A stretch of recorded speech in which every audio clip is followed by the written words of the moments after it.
I am $1.2 billion in debt on purpose. And every morning I wake up trying to get into more. Now, before you start saying I'm crazy, let me tell you the 10 ways this makes me richer. Stay right here. This is the Rich Dad Radio Show. The good news and bad news about money. Here's Robert Kiyosaki. Welcome to the Rich Dad Radio Show, the good and bad about money. This is Robert Kiyosaki, and today is just you and me.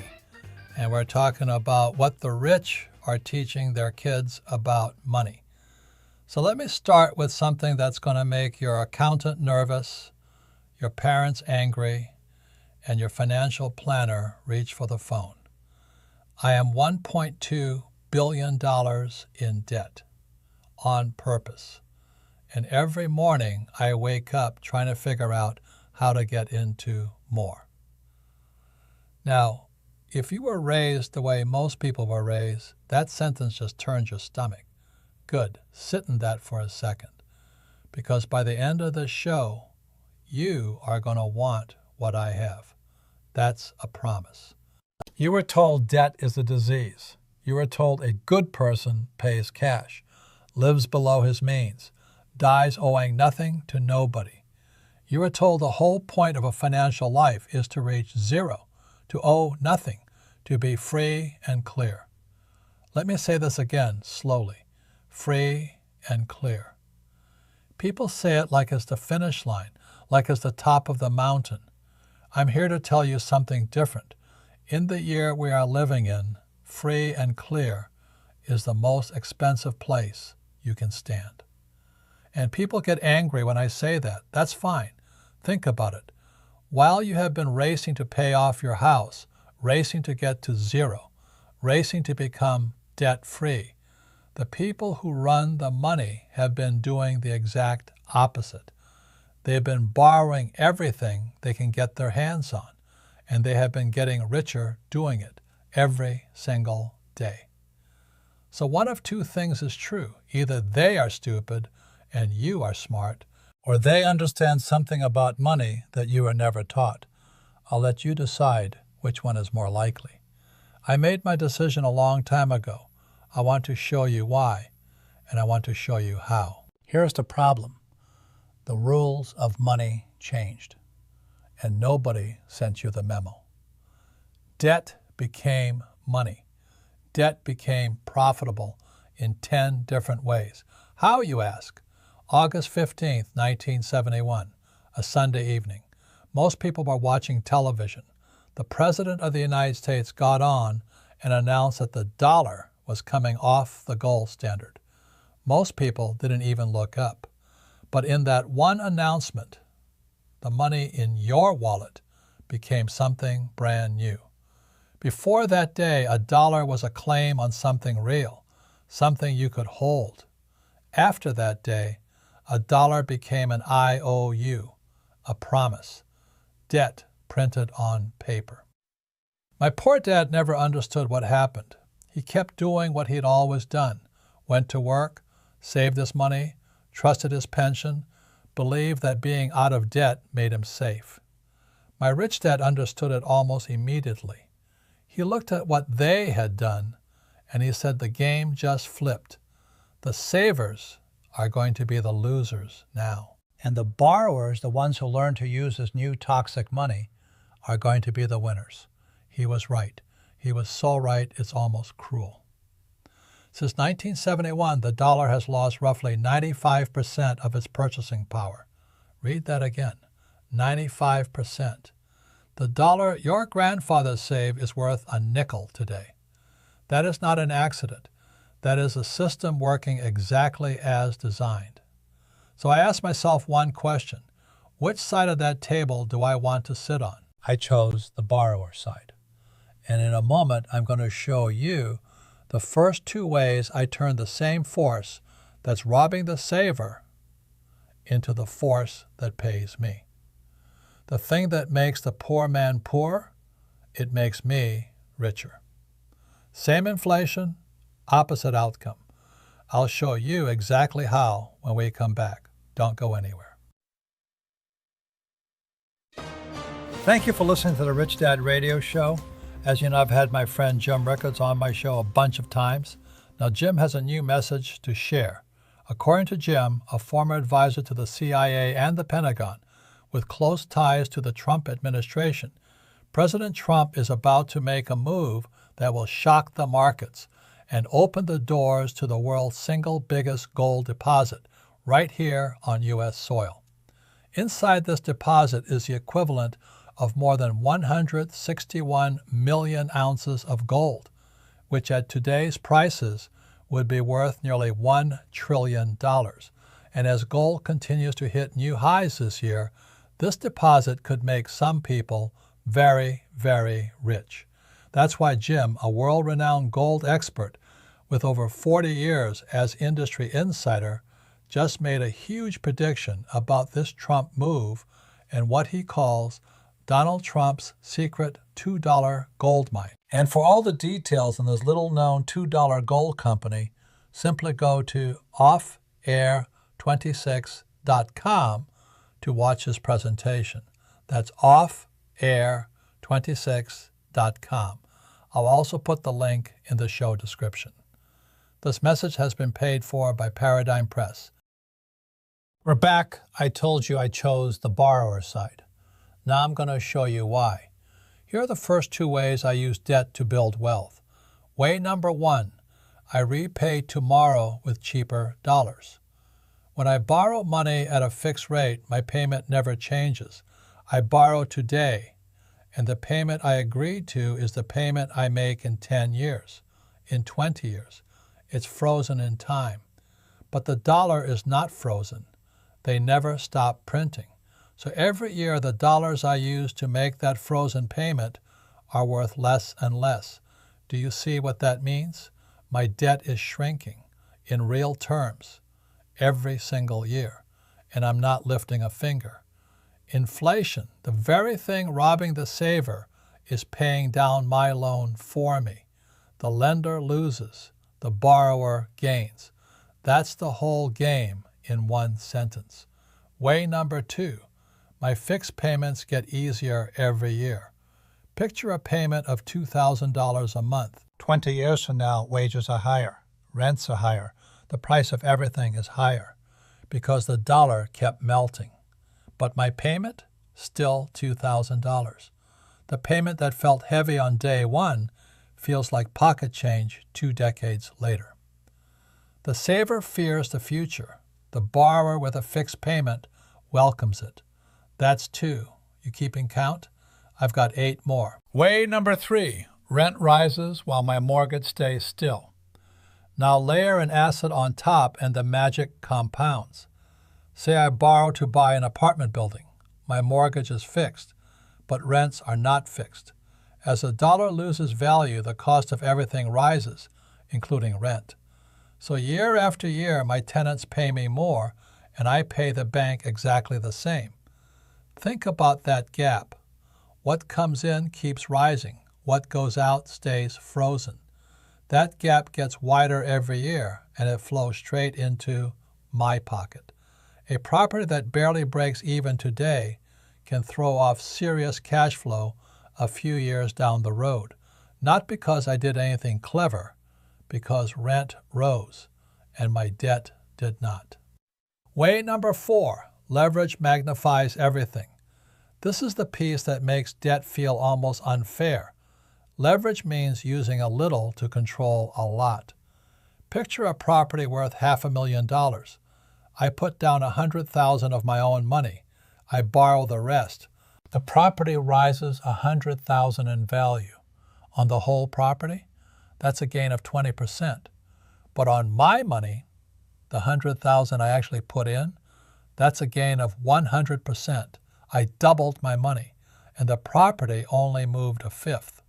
Now, leverage cuts both ways. Anyone who tells you otherwise is selling something. But in a world where assets are rising and the dollar is falling, leverage is the forklift. It lets one person move a load 10 people couldn't lift by hand. That's 4, 6 to go. Way number 5, the taxman rewards me for borrowing. Here's a truth the school system will never teach you. The tax code is not a punishment. It's a set of instructions. It's a list of everything the government wants done and the rewards you get for doing it. And the government wants housing. It wants jobs. It wants productive assets. So when you borrow to buy those things, the system rewards you. Mortgage interest can be deductible. Depreciation can shelter the income the property produces. And here's the part most people miss. Borrowing against an asset is not the same as selling it. When you sell, you hand money to the taxman. When you borrow, you don't. So debt lets me control enormous assets, pull cash out of them, and never trigger the tax a sale would create. The wealthy figured this out a long time ago. They'd rather borrow against an asset than sell it. Let me plant something here. When I buy with 20% down, the bank puts up the other 80. The bank takes most of the money risk. So why do I keep the reward? Hold that question. I'll answer it after the break. So far I've shown you 5 ways. 5 ways debt builds wealth instead of destroying it. But I need to stop you before you run off and borrow. Because there are 2 kinds of debt. One is a watchdog. The other is a wolf. And the wolf will eat you alive. When we come back, I'll show you how to tell them apart. Stay with me. The stock market has been downright violent recently. Stock prices swing up and down every day. Volatility is near all-time highs. And opening your brokerage account is enough to give you a panic attack. But through it all, one asset has been quietly crushing the competition: gold. Not only was gold the best performing asset for all of 2025, but according to world-famous economist Jim Rickards, a man with close connections to the White House and one of the most renowned gold experts on the planet, gold is about to go parabolic. In fact, he predicts gold will hit at least $10,000 per ounce over the next several years. And today, he's revealing one tiny $2 gold company he believes will skyrocket as the gold price marches higher. All thanks to what he's calling Donald Trump's $2 gold mine. For all the details on this little-known $2 gold company, go to off.air.26.com. That's off.air.26.com. The link will be in the show description. Paid for by Paradigm Press. We're back. Before the break, I left you with a question. The bank puts up most of the money, so why do I keep the reward? I'm going to answer that now. But first, way number 6. Debt keeps my powder dry. If I drain every dollar I have to buy one asset outright, I'm cash rich for a day, and opportunity poor forever. Debt lets me do the opposite. Instead of sinking all my cash into one thing, I use the bank's money. I keep my reserves. I stay liquid. And that liquidity is everything, because the next opportunity always comes. And when it does, the borrower has cash ready to move. The all-cash buyer, he's sitting on the sidelines, proud and broke. Now, way number 7. The bank takes the risk, I take the reward. Here's the answer to that question I left you with. When I buy a property with 20% down, the bank puts up the other 80%. The bank has a lion's share of the money at risk, and yet I control the asset. I collect 100% of the appreciation. The bank gets its fixed interest, nothing more. Everything above that is mine. Again, they put up most of the cash. They take most of the risk. I put up the smallest share, and I keep the upside. That's why real estate has built more ordinary fortunes than almost anything else. The borrower sits on the side of the table. The whole system is built to reward. That's 7. 3 to go. Inflation quietly transfers wealth into my pocket. This is the least discussed effect of all, and is the most important. In an inflationary world, wealth does not vanish. It moves. It migrates quietly, relentlessly, from one group of people to another. It flows away from the cash holders, the savers, the people doing exactly what they were told was responsible. And it flows toward the asset owners, the borrowers holding productive assets financed with fixed-rate debt. The saver feels it as their dollars melting. I feel it as my real debt shrinking and my real wealth rising. Same economy, same inflation, opposite results. The only difference is which side of the debt you chose to stand on. Way number 9. My growing assets hand me new money to borrow. Here's where it stops being a single deal and starts becoming a machine. As an asset rises in value, it creates new borrowing power. I buy one property, it appreciates. I borrow against the new value, and I use that money to buy the next asset. The first property keeps right on working. The tenants keep right on paying. And now I own 2 things instead of 1. This is how a portfolio grows from one property into dozens, not by saving harder, by borrowing smarter. The asset itself produces the fuel for the next purchase. It builds and builds and builds. That's 9, 1 left, and it's the one that separates the rich from everyone else. Way number 10, the rich borrow instead of selling. The truly wealthy take everything I just showed you and they push it one step further. They refuse to sell their winning assets because selling triggers taxes. So instead they borrow against them. The asset keeps appreciating, keeps producing income, and they pull cash out through debt.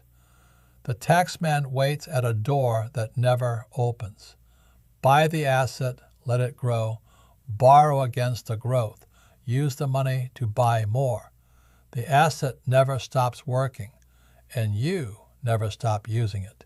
That's all 10. But now I have to stop you, because this is exactly where people get it wrong.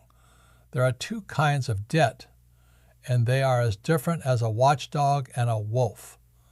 My rich dad gave me the cleanest definition I ever heard. Good debt is debt somebody else pays for. Bad debt is debt you pay for. Everything I just walked you through is good debt, long-term, fixed rate, backed by an asset that produces income and pays the debt for you. That is not the same animal as credit cards. It's not the same as variable rate loans. It's not the same as money borrowed to buy the car, the vacation, the bigger house that does nothing but cost you every month. That debt is a wolf. It eats you alive. My poor dad used debt that way, to buy liabilities he called assets, and it kept him on a treadmill his whole life. The secret was never debt by itself. The secret is controlling cash-flowing assets with fixed-rate debt while the currency loses value. That's the combination. That's what I've been doing all along. So now you know 10 ways. 1 confession that didn't make sense at the start. A man, billions in debt, on purpose, trying to get into more. It makes sense now, doesn't it? Here's my challenge to you. Stop trying to reach 0. Stop treating debt-free as the finish line. It is not the finish line. It's the starting block for the race everyone else is already running. Learn the difference between an asset and a liability until you can feel it in your bones. An asset puts money in your pocket. A liability takes it out. Most people cannot tell them apart. And that single confusion keeps them poor their whole lives. The savers are still saving. The dollar is still shrinking. The presses are still running. None of it is going to change because it's working exactly as designed for the people who built it. The only question left is which side of the table you are going to sit on. I made my choice a long time ago. Thank you for your time. Thank you for caring about your future. Thank you for understanding that you are the only one who cares about taking care of you. Take care.